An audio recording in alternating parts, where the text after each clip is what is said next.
Hi, we're going to make a Sugarcane Studios mask. It has 3 layers, an outside layer with a filter layer and a cotton lining. You also need 1 yard of elastic, a felt nose tube. This is just a 2-inch wide piece of felt, or flannel rather, folded in half and stitched on the side. This is 3.5 inches long, and then a wire that is curled to be about 3 inches long. You're going to start out by taking the outside fabric, make sure your right sides are together. You're going to sandwich it in between the filter layers, like so. You're going to stitch the front nose seam at 3/8 inches all the way down. Back stitch on the ends. Then you're going to open this up.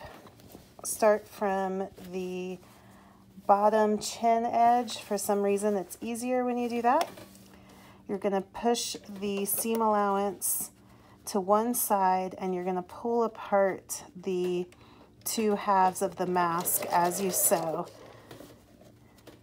This top stitching just keeps the mask, it helps it stand away from your face a little bit, and it makes it have a more polished appearance. So pull on each side of the mask to make sure that's nice and taut, and then make sure your seam allowances are turned nice and flat to one side.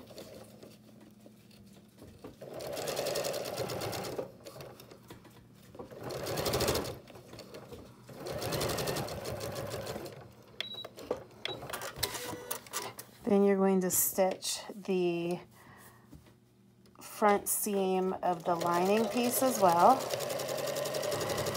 3/8 also.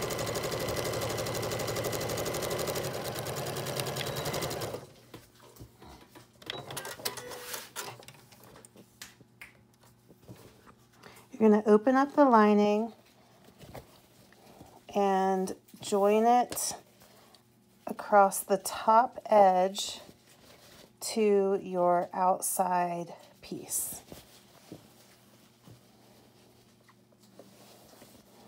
So I don't pin this, I just do it with my hands, line up those edges, make sure the seams are lined up here at the top of the nose. Stitch all the way across.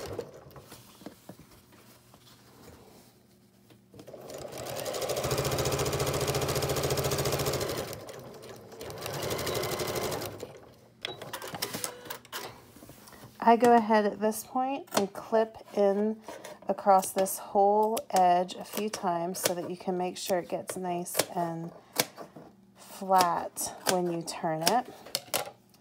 Then you're going to take the nose tube, you're going to find the center of it and line it up with that center mark or that center seam. And you're going to stitch across, lining up the edge of the nose tube to your previous stitch line, and then just re-stitch on top of this seam line that's in your nose tube. So you're actually stitching in the seam allowance. When you get to close to the end, you're going to turn the whole thing and stitch across, and go ahead and back stitch all the way across and make sure that's nice and tight. Then you're going to stick your wire in. You're going to have the top edge of the wire to go as if it's on the edge of the nose of the mask itself. So you're going to stick that wire in like that. Sometimes you have to flatten this out because it gets caught a little bit.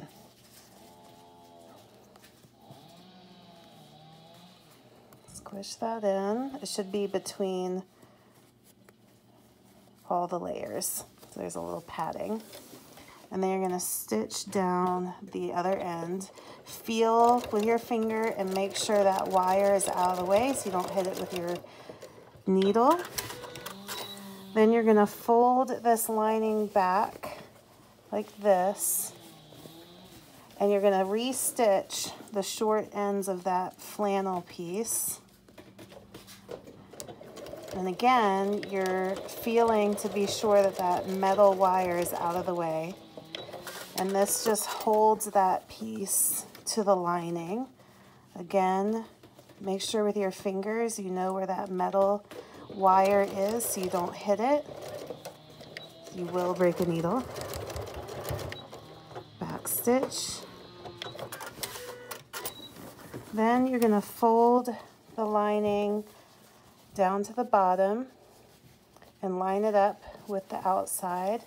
And you're going to stitch across the bottom with 3/8 inch seam knots.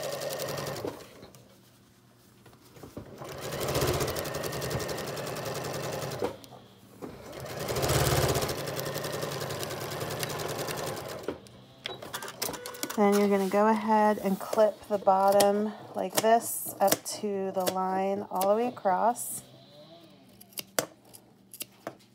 So you can get that nice and flat. And you're going to go in between and flip this right sides out.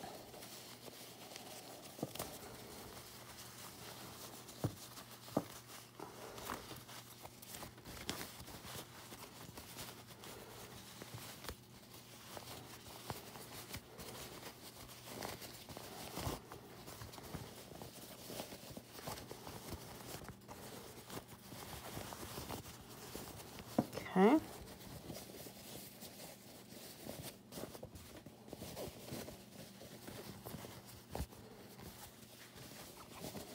You can see your mask now.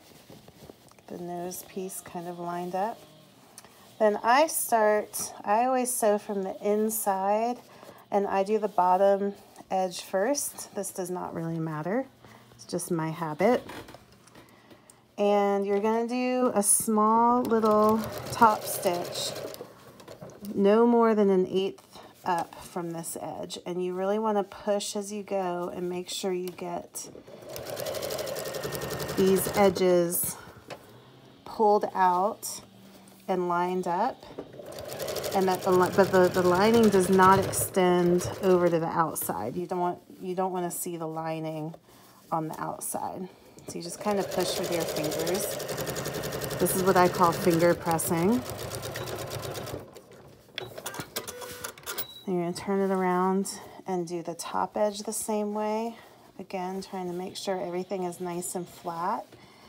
And you stitch as close as you're able to, like about 1/8, no more than 1/8. So when you go across the top edge, you just want to be really sure that, again, you know where that wire is. You feel it with your finger and make sure you don't get too close.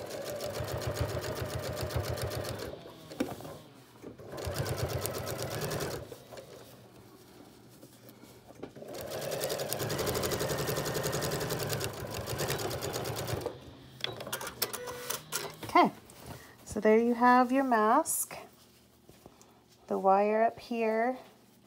Then you're going to turn one side under 1/2 inch and 1/2 inch again. I just eyeball this after making hundreds of masks. It's just kind of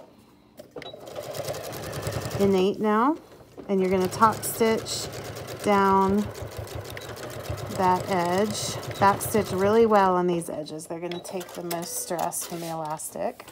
Then you're going to turn the other end under 1/2 inch, 1/2 inch again. Top stitch the edge, nice and neat. Back stitch.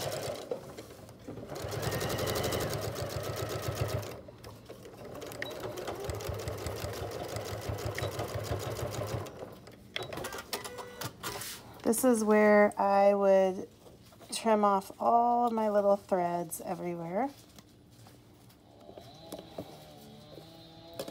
Make sure it's nice and neat.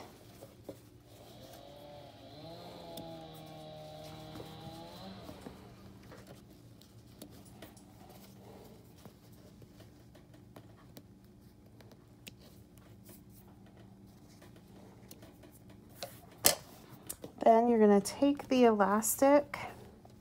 Again, this is 36 inches long. You're going to use a small safety pin through the end of it. You're going to slide it up through the bottom of the chin edge.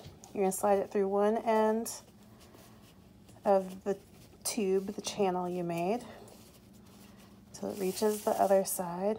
And you're going to turn it around, go through the top of the other one.